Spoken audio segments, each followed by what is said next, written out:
رات کے لیے بستر پر ماں نے اپنے بچے کو چھوڑا تو جلسے میں اس کو چین نہیں مل رہا ہے، رات میں اس کو سکون نہیں مل رہا ہے کہ میرا بیٹا کہیں آگ نہ لگا لے، ماچس سے کہیں کھلواڑ کرتے کرتے کہیں ماچس کو جلا نہ لے اور اس سے اپنے آپ کو جلا نہ لے۔ ماں کی رات بیکار ہو گئی، تڑپنے لگی، اس کے دماغ میں کسی مولوی کی تقریر نہیں بیٹھ رہی ہے، اس کا ذہن بچے کی طرف لگا ہوا ہے۔ میرے ساتھیوں، میں تمہیں یہ بتانا چاہتا ہوں، قرآن نے کہا ہے جتنا تم دنیا کی آگ سے اپنے بچے کو بچانے کی فکر کرتے ہو، قُوْ أَنفُسَكُمْ وَأَهْلِيكُمْ نَارًا، اس سے کہیں زیادہ تم اپنے بال بچوں کو جہنم کی آگ سے بچاؤ۔ تمہارا بچہ دنیا کی آگ میں کودے، تم گوارا نہیں کرتے ہو۔ بڑی مرید تھی، 3 پیروں کی دعوت کی اور اس نے کھچڑی پکائی۔ دیکھیں ان مولویوں کو کھچڑی پسند ہے کہ نہیں ہے۔ 3 پیروں کی دعوت کی، کھچڑی پکائی اور کھچڑی میں گھی ڈال دیا بہت سا، کھچڑی گرم تھی، گھی پگھل گیا۔ ایک تو کھچڑی دیکھ کے مولویوں کا پیٹ بھر گیا، اب دوبارہ جب گھی دیکھا تو اس نے سوچا چلو گھی تو پڑا ہوا ہے، کم سے کم ایک سوچتا یہ گھی میرے پاس آ جائے، دوسرا مولوی سوچنے لگا میرے پاس آ جائے، تیسرا سوچتا میرے پاس آ جائے۔ تو مولویوں کے پاس تو بڑے تکلم ہیں۔ ایک مولوی نے انگلی ڈال دی اس میں کھچڑی میں اور لائن بنا دی ایسے، اور کہا معلوم ہے جنت میں دودھ کی نہر کیسے بہہ رہی ہوگی؟ تجری من تحتہا الانہار، جنت میں دودھ کی نہر ایسے بہہ رہی ہوگی۔ اب جب گڈھا بن گیا تو سارا گھی بہتا ہوا اس کے پاس چلا آیا۔ دوسرے نے کہا جنت میں دودھ کی نہر ادھر بہہ رہی ہوگی، شہد کی اور شراب کی نہریں ادھر بہہ رہی ہوں گی۔ اس نے 2 انگلی ڈالی، او کائنان تجریان من تحت النار، دودھ کی اور شراب اور شہد کی نہر ادھر بہہ رہی ہوگی۔ اب تیسرے نے سوچا یہ بھی لے گیا، یہ بھی لے گیا، بچا ہی کیا، اب مجھے بھی ملنا چاہیے۔ تو اس نے ایسا فارمولہ استعمال کیا، اس نے کہا ارے بھائی اتنی جلدی جنت جہنم پہ آ گئے ہو، ابھی تو قیامت بھی نہیں آئی۔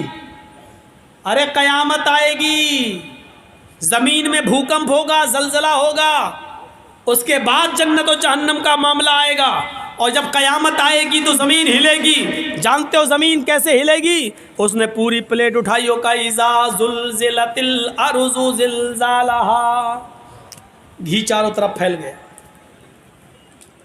کہا اب کھاؤ۔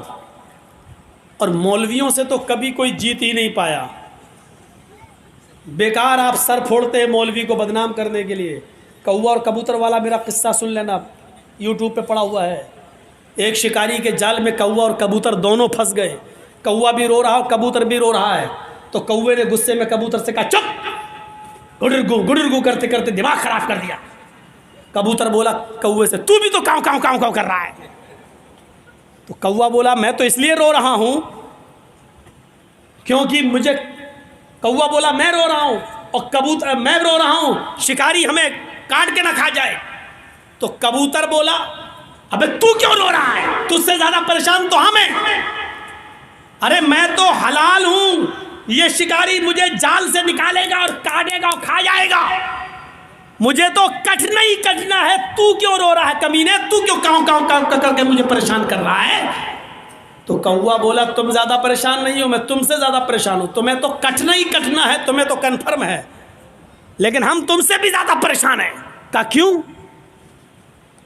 تم تو حرام ہو۔ کبوتر نے کہا ارے حرام تو ہیں، لیکن یہ جال جس میں ہم پھنسے ہیں یہ کسی جاہل کا نہیں ہے، جس جال میں ہم پھنسے یہ مولوی کا جال ہے۔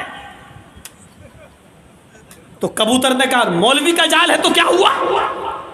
کبوتر نے کہا اس مولوی کا کوئی بھروسہ نہیں، کب حلال کا فتویٰ دے کہ ہم کو بھی کاٹ کے کھا جائے، میری جان تم سے بھی زیادہ اٹکی ہوئی ہے۔ مولویوں سے کوے اور کبوتر بھی پریشان ہیں، اس لیے مولوی ہارتا نہیں ہے، بہت سے راستے ہوتے ہیں اس کے پاس، بہت سے راستے ہیں۔ اللہ رب العالمین ہمیں اپنے بنائے ہوئے راستوں سے بچائے اور شریعت پر چلنے کی توفیق عطا فرمائے۔ تو میرے پیارے ساتھیوں، اسباب راحت کم ہوں لیکن سکون ہو ہماری زندگی کے اندر۔ ایسی اولاد سے کیا فائدہ جس نے 15 سال سے بیٹے کی شکل نہیں دیکھی۔ مجھے علی میاں ندوی نے لکھنؤ میں ایک واقعہ بیان کیا تھا. میرے بھائیوں، اللہ علی میاں ندوی کو جنت نصیب فرمائے، ان کے گناہوں کو معاف فرمائے. بڑی شخصیت گزرے ہیں.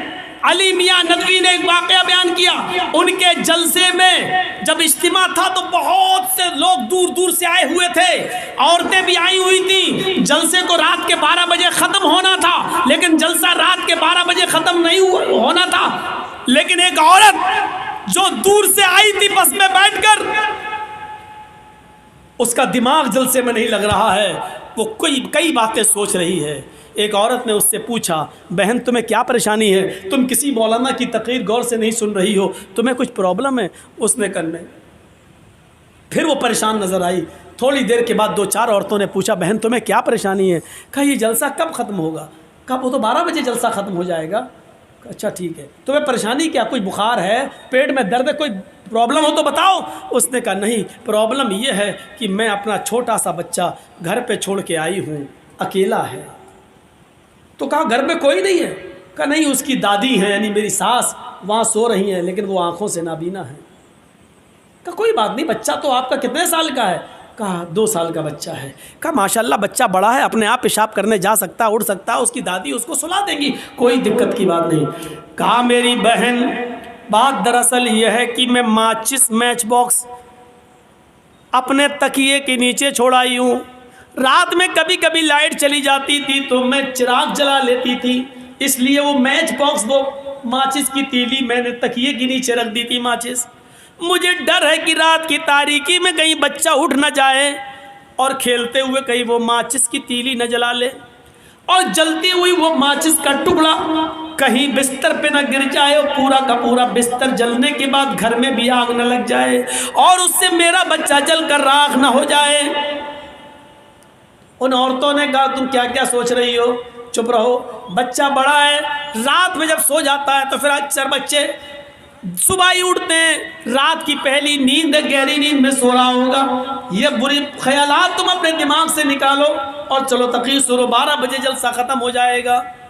اس عورت نے کہا کہ تم ٹھیک ہی کہہ رہی ہو، اور تم ایسا اس لیے بول رہی ہو کیونکہ وہ تمہارا بچہ نہیں ہے، اور میں ایسا اس لیے سوچ رہی ہوں کیونکہ وہ میرا بیٹا ہے، میرا بچہ ہے. مجھے اپنے بچے کا جو تجربہ ہے وہ میں جانتی ہوں، اپنے بچے کے حالات سے میں واقف ہوں، تم نہیں. بہرحال جلسہ رات کے 12 بجے ختم ہوتا ہے، بسیں اپنے اپنے علاقوں میں جانے لگتی ہیں. وہ عورت بھی جس بس میں بیٹھ کر آئی تھی وہ بھی جانے لگتی ہے. ڈرائیور سے کہہ رہی ہے کہ ذرا جلدی چلو. ڈرائیور نے بس تھوڑی سی تیز اسپیڈ میں چلائی، لیکن جب یہ عورت گھر پہنچتی ہے اس کے دماغ میں جو تصورات تھے وہ تصورات ویسے ہی کہ ویسے جو یہ سوچ رہی تھی ویسے کہ ویسے پورے ہوتے چلے گئے. یہ عورت جب گھر پہنچتی ہے تو کیا دیکھتی ہے کہ بچہ رات میں آنکھ کھول چکا ہے. بچے نے ماچس تکیے کے نیچے سے نکال بھی لی ہے، بچہ ماچس جلا بھی چکا ہے، ماچس کی چلتی ہوئی تیلی بستر پہ گر بھی چکی ہے، اس بستر میں آگ بھی لگ چکی ہے، اور اس بستر پہ میری ساس اور وہ چھوٹا سا بچہ دونوں جل کر راکھ بھی ہو چکے ہیں، اور گھر بھی جل کر راکھ ہو چکا ہے.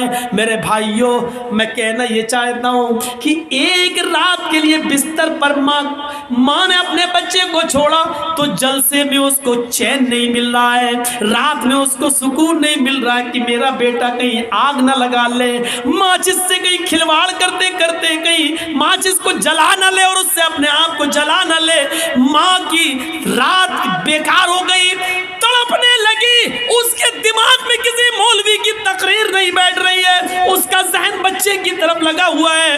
میرے ساتھیوں، میں تمہیں یہ بتانا چاہتا ہوں، قرآن نے کہا ہے جتنا تم دنیا کی آگ سے اپنے بچے کو بچانے کی فکر کرتے ہو، قُوْ أَنفُسَكُمْ وَأَهْلِيكُمْ نَارًا، اس سے کہیں زیادہ تم اپنے بال بچوں کو جہنم کی آگ سے بچاؤ.